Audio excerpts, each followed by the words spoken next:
All right, and welcome back to the forecast card. Pretty solid day, 5-2 against the spread. Unfortunately, the lock doesn't come through with Iowa State, but we'll get to that game in a second. Georgia, pretty much sweat-free. They were choking a little bit at the beginning of the second half, but they locked back in and win that game by, I think, double digits. Kentucky, basically sweat-free. They're winning by like 30 to 40 for most of that game. St. Louis, not really much to say about this game. They were winning by 13 at half. End up getting outscored 21 points in the second half, lose by 8. Not much you could say, really. Yeah, pretty shitty way to lose that one. Ball State, very similar to St. Louis game, except they pulled back through and ended up covering. They ended up losing that game by 3. Iowa State, maybe one of the worst first halves I've ever seen. The game was basically tied, and they had BYU had 11 turnovers to Iowa State's 2.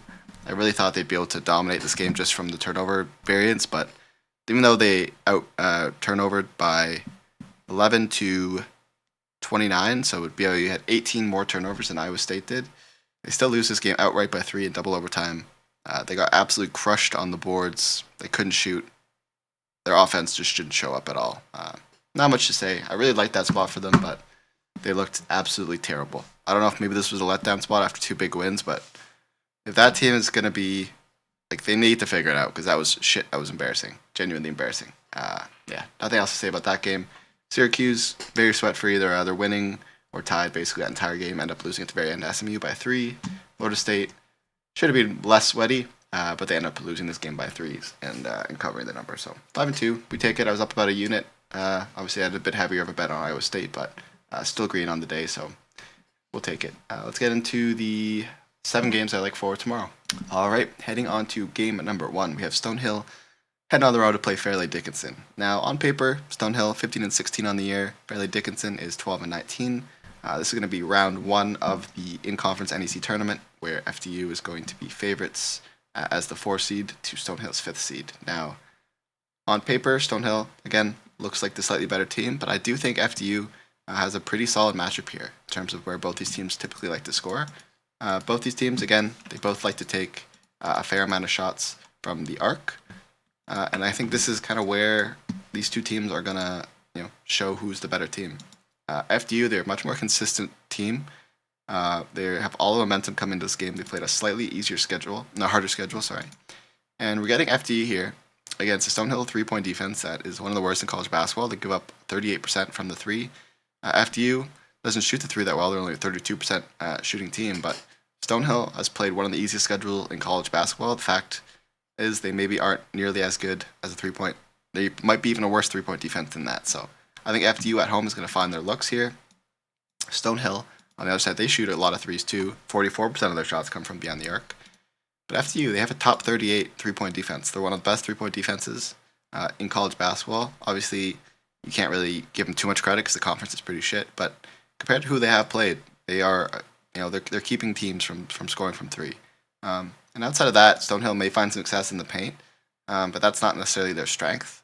They're still outside of barely the top 250 in near basket percentage. Obviously, FDU, really bad defense in the paint. They're not necessarily a strong interior team. They're more of an a lanky, team that can really force you to miss 3s. But I think Fairleigh Dickinson's going to have a lot more success with easier baskets. They're going to get to line a ton more against a Stonehill team that fouls a ton. They're going to find a lot of success in forcing turnovers against a Stonehill team that does turn the ball over a decent amount. FDU really does not turn the ball over very much. Both these teams, not really great on the boards. Stonehill does maintain their boards well, but they're not really a team that attacks the offensive glass very hard. Again, this is a Stonehill team that doesn't defend the 3, and FDU does take quite a lot of 3s. Last time these two teams played, FDU didn't shoot amazingly. They shot 30% from 3, but they held Stonehill to 28% from 3. And they had taken about the same amount of 3s. But the biggest thing I saw in that game was that FDU got to line 18 times, and meanwhile Stonehill only got to line 5 times. And despite the fact that they should be dominating the boards, the rebounds in this game were equal. Now we're getting FDU at home here, in a tournament where they're probably going to be, focused to kind of lock in for this type of matchup. This is a Stonehill team that the last 3 games have had to travel over 150 miles. They've lost, including a game where they lost to Fairleigh Dickinson by 13. Fairleigh Dickinson have won 3 of the last 4 at home, including already beating Stonehill by 13 points. You look at these two teams in terms of who they've played. Again, Stonehill has played a bunch of bums. They've lost to Fairleigh Dickinson twice now. You could argue it's hard to beat a team 3 times, but again, they lost by 11 and they lost by 13. I think this is just a bad matchup for a Stonehill team. You could argue that they're getting revenge here, but they're going to be traveling here. Fairleigh Dickinson has been home the last 2 games. I think they're going to show up for this one against a team that they know they can beat. Stonehill mentally is going to probably struggle. So give me FDU here at home. Better team. Going to hit a lot more threes. Going to get free points off steals. And has clearly had the Stonehill's number of the last 2 games they played this season. So give me FDU. All right, heading on to game number 2, we have Oklahoma State heading on the road to play UCF. Now, on paper, despite the fact that Oklahoma State has won this head-to-head matchup this year, I think UCF should have a much better time. I think statistically that must have been a fluky game because when I look at how these two teams like to score, I would give a significant advantage to UCF here, especially in the revenge angle. Now, UCF, they're a team that scores a lot getting to the line. They get a lot of offensive boards. They get a ton of points off steals. And they shoot a decent amount of threes and paint shots. Now, Oklahoma State, not really known to be that great of a defensive team, borderline top 100. The one thing that they do well is limit how often you can get off shots. They are good at forcing you to turn the ball over or hit shot clock violations. But I think UCF's going to find their success this game. UCF, one of the best free throw shooting teams in college basketball. Oklahoma State fouls a ton, right? 250th in the amount of free throw attempts they give up. UCF, top 20% free throw percentage. They're going to get a ton of free points that way. They're going to find some success from 3. That's the one spot where Oklahoma State defends the worst, even though UCF doesn't really take that many threes. I think they may in this matchup because it's something where Oklahoma State does, the way they play defense does typically leave people open. Offensive glass, this is a place where Oklahoma State has struggled all year. They're ranked 266th in college basketball in the amount of second chance percentages they give up. That's going to be a really big problem against a UCF team that ranks in the top 50 in converting second chance opportunities. Again, UCF, top 26 team in points off steals. This is an Oklahoma State team that has problems with turnovers, ranked 167th in giving up turnovers in general. I think on the other side, Oklahoma State, they might find some success in the mid-range. They shoot about 23% of their shots from the mid-range, but in the paint, UCF, top 100 team in defending the paint, top 50 in defending the three-point. This is an Oklahoma State team that is top 25 in points off steals. I'm sure they're going to find some success, but this is a UCF team that's played a much harder schedule and still has a top 40 in limiting turnovers. So Oklahoma State might find success on the offensive glass. I don't think nearly as much success as UCF is going to have. Again, Oklahoma State probably will get to the line probably around the same amount as UCF will. But UCF shoots it at a much higher clip, 6% higher. So everything kind of leans, in my opinion, UCF is the better team. I find it hard to believe that Oklahoma State will be able to put up 104 points again. Last time they did that, they were coming off 2 tough losses off a road loss. And this time, they're going to be playing their second game of a road trip, a long break between the last game against Baylor. UCF coming off a tough loss against TCU, but before that, they had 2 solid wins against Kansas State and Utah. I really do. I do think UCF's going to show up in this revenge angle and completely blow the doors off of this UCF team over this Oklahoma State team. Furthermore, UCF, they've been a pretty solid team. They're playing up to their par. They're due for some regression. Positive regression. Meanwhile, Oklahoma State still due for some negative regression, which typically does hit a lot more on the road than it does when they're playing at home. So I really do think UCF here is the better team. I think they're going to show it in this game here. So give me UCF minus 5.5 as my second favorite game of the day. All right, heading on to game number 3, we have Xavier heading on the road to play Butler. Now, this is a Butler team that really hasn't played well at home, and this is a Xavier team that, in theory, should be extremely motivated for this game. Obviously, the Big East has been a pretty competitive conference, but if they do win out this game and they somehow beat Creighton, they're locked in a guaranteed seeding spot for the NCAA tournament, and I think they're good enough here to definitely beat Butler. I think they're more stressed about the Creighton game, but both these games equally important. If they drop this one, then their auto bid is gone. Um, and I just think this is a Xavier team that is much better than Butler. Butler, obviously, if you've been following this team, they had a pretty brutal streak in the middle of the year, around December, January, where they lost 9 games in a row. Now they're kind of starting to fade back to irrelevancy. They had a bit of a hot streak, beating some mid teams like Seton Hall and Georgetown and DePaul, but they went back and they're kind of looking shitty again. Rough game against St. John's, Villanova. Obviously, they kept those games pretty close, but they've already lost to Xavier by 13 games on the road, or 13 points. Sorry, we're getting Xavier off of a 5-win streak. They are completely rolling. They just completely dominated a really good Creighton team. They crushed DePaul. They crushed Providence. They even beat UConn at home. Now, we're getting them into travel spot here. Not very far, only 100 miles, basically neighbors. Meanwhile, Butler is coming all the way from Villanova, coming home. So if anyone is in a travel spot, it's probably more so Butler. I think the power ratings, Butler at home has been much worse. Xavier plays basically just as good on the road than they do at home. They've been a better 35 rating points higher than Butler in the last 5 and 10 games. And they definitely, they struggle a little bit against the elite players, but when they have to play these middle-of-the-pack teams like Butler, that's where they really have shined. Now, on paper, obviously, Xavier is the better team, but I also think they have a great matchup here. They're a team that shoots a lot in the paint. This is a Butler team that struggles to defend the paint completely. Xavier, obviously, Butler is a team that defends the 3 well, but if you look at the numbers in the splits, they defend the 3 much worse at home for some reason. They give up like 3 to 4% more when they're playing at home. So I think Xavier might still find some success there. They're one of the best 3-point shooting teams in college basketball. They're going to get a ton of points off steals against a Butler team that turns the ball over a ton. They're going to find some success on the offensive glass. They'll probably get to the line a little bit. They shoot the free throw about 4% better than Butler does. And on the other side, it's Butler team. They don't really do anything specifically well. I'm sure they're going to find some success.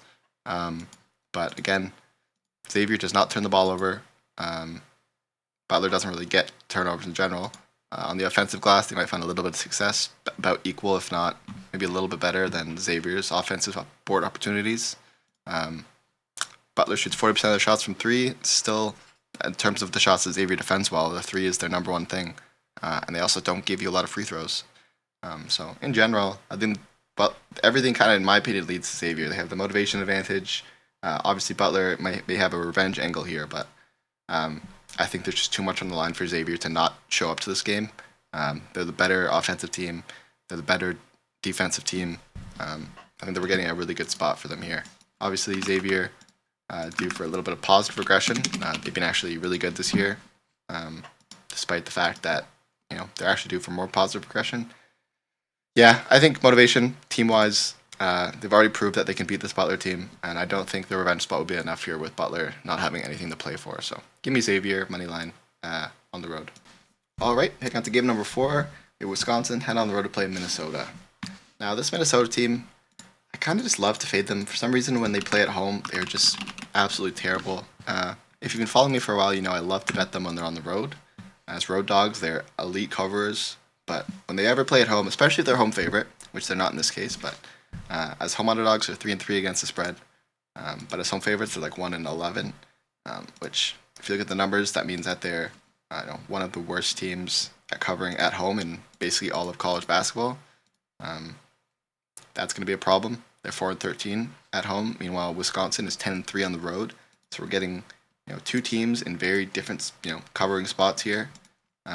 Minnesota, obviously, they fall outside of the top 100 when they play at home. Wisconsin drops into the top 15 when they play on the road. The last 5 games, they've been a borderline top 10 team. Minnesota, borderline top 75 team, if you want to even give them that. But this is a Minnesota team that historically they play that 26 to 100 team really well. But they have still struggled a little bit against these top 25 teams, which Wisconsin definitely is.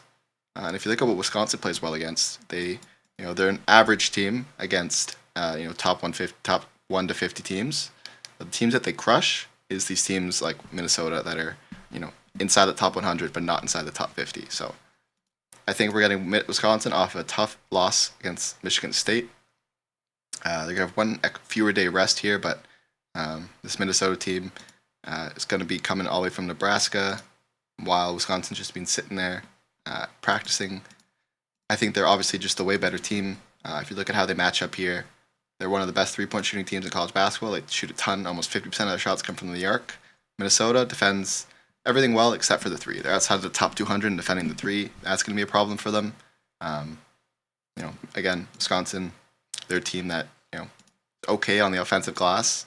Minnesota does not defend the offensive glass well. So if Wisconsin can just huck up threes all game and then get the rebounds, I think they're going to have a pretty solid success here. Again, Wisconsin's still the best free throw shooting team in college basketball. Minnesota cannot shoot threes. It's almost a 20% free throw percentage difference between these two teams. So if push comes to shove, Wisconsin is going to get those free throws at the very end of the game. And a Minnesota team, Wisconsin is a top 20 defense in college basketball. They're going to limit them. They don't give up many offensive glass opportunities, which is kind of all Minnesota can do well. They're a top 100 defense in every other category. They won't give you free throws. I just personally don't see where Minnesota can compete in this game. Obviously, these two teams have already played this year. I don't typically love the revenge angle when there's just a significant mismatch. And Wisconsin, coming with a tough loss, I think they need to get every win they can get for the NCAA tournament seeding. This game is going to mean a lot more for them than it will for Minnesota. And when these two teams did already play this year, not too long ago, Minnesota lost that game by 21 points, obviously on the road. But again, this is a Wisconsin team that plays better on the road and Minnesota team that plays worse at home. So we're getting Wisconsin in a revenge spot in a much better position. Minnesota's coming off a emotional win over Nebraska, coming back home, weird scheduling. Yeah, I love the spot for Wisconsin. This game basically would have been the lock if I didn't like the game after a little bit more. So Wisconsin, minus 6.5 on the road. I think they win this game by like 20 points. All right, heading on to my final game, and the game that I love the most, which is going to be Stanford heading on the road to play Notre Dame. Now, obviously, Stanford is, on paper, the more talented team. Notre Dame has not looked very good this year. But I really love the spot for Notre Dame here. Not only positionally, but I think they match up decently well. So they obviously haven't played Stanford yet this year. They're on completely different coasts. But if you look at where Notre Dame typically likes to score, they're a team that shoots basically everything decently well. They're not like an elite team at one thing, but they shoot everything in the top 75, top 100. And Stanford, not that great of a defensive team. They defend the paint okay, but this is a Notre Dame team that's going to find success shooting from anywhere on the floor. Obviously, Notre Dame doesn't really rely on offensive boards much. They don't really get a lot of points off steals, but they're going to get to line a good chunk where they're okay, top 100 free throw shooting team shooting around 75%. On the other side, Stanford probably going to have a lot of success in the paint, but they don't really like to shoot that much in the paint. They like to take a good amount of threes and mid-range shots. And from three, Notre Dame top 50 three-point defense, despite playing a slightly harder schedule than Stanford has. And again, Notre Dame doesn't really foul a lot, but even though Stanford's one of the best free throw shooting teams in college basketball, top 10, I don't think they're going to get to the line nearly as much as Notre Dame is. You look at the situational spot, which is kind of why I like this game more. We're getting Notre Dame off of 2 road losses against Clemson and Wake Forest. The game against Wake was pretty close. They were winning that game basically the entire game. Kind of collapsed at the end. I think they're going to be a bit pissed off about that one. Now they're coming back home, where Stanford just played a 3-game home stretch where they won all 3 games. Again, they play really good at home, but they're one of the worst road teams. Just to give you an idea, starting in January, they went on the road, lost twice, came home, won twice, went on the road, won one, lost one. The win was by 1 point. Then they went home, won 3, went on the road, lost 1, went home, won 1, went on the road, lost 2. Now they're back home for 3. Now they're heading on the road again, and this is going to be in a huge travel spot. They're going coast to coast on this travel spot, traveling about 2,000 miles. The last 4 games they've had to travel that far. They've lost those games to Georgia Tech, Clemson, Pittsburgh, Wake Forest. They've lost those games by significant margins, 8, 14, 15, and 13. Meanwhile, obviously Notre Dame hasn't been that good at home, but they've had to play some tough teams. They've just recently beat Pittsburgh not too long ago, but they lost to SMU, Louisville, and they had a tough, close loss to Virginia Tech. But again, We're getting Stanford in a letdown spot. Massive travel spot already. Notre Dame off of 2 losses, coming back home. Probably wanting to finish off the season on a high note. They have 2 home games to finish off their season. Yeah, I think Notre Dame is the only side you could take here. Again, Stanford due for a bit of negative regression. Notre Dame due for a ton of positive regression. They're 12-17. Shot quality suggests they should be 16-13. Stanford is 19-10. Shot quality suggests they should be 17-12. So these teams really aren't that far apart. And positionally, this is a fantastic spot for a Notre Dame team who must be pissed off against the way they threw away their last game. So give me Notre Dame here. This is going to be my lock for the day. All right, now for my last 2 games that I have bet. Officially, we have Central Connecticut. This is going to be a tournament game. I think they're just miles above in terms of talent over this Lemoyne team. My model has them winning this game by 18. The line's 13.5. And if you just kind of look at where CCU has success, they're a team that shoots a lot of 3-pointers, a lot of near basket shots, and they get a lot of points off steals. And if you look at their matchups in that spots, Lemoyne ranked 360th in 3-point defense. They're ranked 311th in turnovers. They're one of the worst defenses in college basketball, right? 360th in defensive efficiency. I think CCSU is going to roll them offensively and have basically no problem. But again, CCSU, despite the fact they're an okay offensive team, they kind of show up on defense. They're a top 100 defense. Obviously, they played one of the easiest schedules in college basketball. But this is a Lemoyne team that shoots a lot of threes. This is a CCSU team that's ranked 67th in 3-point defense. Lemoyne, they shoot a lot of near basket shots. This is a CCSU team that's ranked 85th in near basket defense. They don't turn the ball over a lot. They're ranked 2nd in limiting free throws. So one of the things that look like Lemoyne's not going to find any success in free points here. I just don't see where Lemoyne's scoring is going to come from. Obviously, this is the first game of the Northeast tournament. And I think that means, before I don't really like taking big spreads, but CCSU, they're going to show up big for this game, especially when it comes to tiebreakers. We're getting CCSU at home in this one. As home favorites, they're 6-4 against the spread. As away underdogs, Lemoyne is 5-11 against the spread. Lemoyne is coming off some 4 stinker games. They just got lost to Stonehill by 14. When these 2 teams played, when CCSU was on the road, they actually only won the game by 9. Which is kind of why I'm expecting this line to be as slow as it is. But that game, when I looked at it, it was a huge anomaly. Clearly, Central Connecticut had already locked up that game. They really turned off the pace early on, and they just woke up and completely crushed them. I think because of the tournament implications, they're not going to be asleep in the first half of this game. They won 5, 6, 7, 8, 9, 10, 11, 12 games in a row. They're coming back home for this game. Lemoyne will be their third road game in a row. And clearly, they just don't play much better on the road.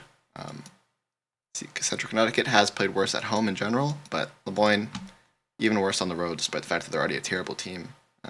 And Central Connecticut historically has shown up big time against these kind of really bad teams. So I think because of the implications here, Central Connecticut's not going to take their foot off the gas. I might even take them first half -7. We'll see. But I've already locked in the -13.5. I think they absolutely destroy this really bad Lemoyne team. Heading on to game number 2, we have USC versus Washington. I really was tempted to just take USC in this game because offensively, these 2 teams, you don't really know what you're going to get. But pace-wise, these 2 teams play at a decent pace, top 100. Both teams are much, much better offensively than they are defensively. Washington does not defend well where USC scores. Washington is going to find a ton of success. Even if they miss their shots, they're going to find a ton of success on the offensive glass. I think this is going to be a purely offensive game from both sides. Washington, obviously, they're not that elite of a team, but they don't really shoot a lot of threes, and that's really what USC defends the best. They're going to live in the mid-range near basket, and they're going to get a ton of offensive points, offensive boards, and then get a lot of fouls and get some free throws. So both these teams, I think they're just going to light it up here in this Big Ten matchup. And that is it for today. My leans are Providence. I just think they have a phenomenal matchup here. I just can't really rely on Providence. They've kind of screwed me a few too many times. St. Francis, getting them at home in a revenge spot to start the tournament. I think they're just a way better team in general than Wagner. But it can't, Wagner is just one of those teams that seem to just stick around a little bit too close that I like. And Marquette, I think they can keep it close, but again, I'm not really in the market to fade UConn this time of year. I think their coaching is a little bit too good, and they're going to be completely locked in here to try to get any kind of improvement in their seeding to finish off the year in the Big East. So yeah, give me Marquette here to cover this close nut game, but I'm not going to bet it. But yeah, that's everything. Thank you so much for watching. Hopefully we can stay hot, and I'll see you guys tomorrow.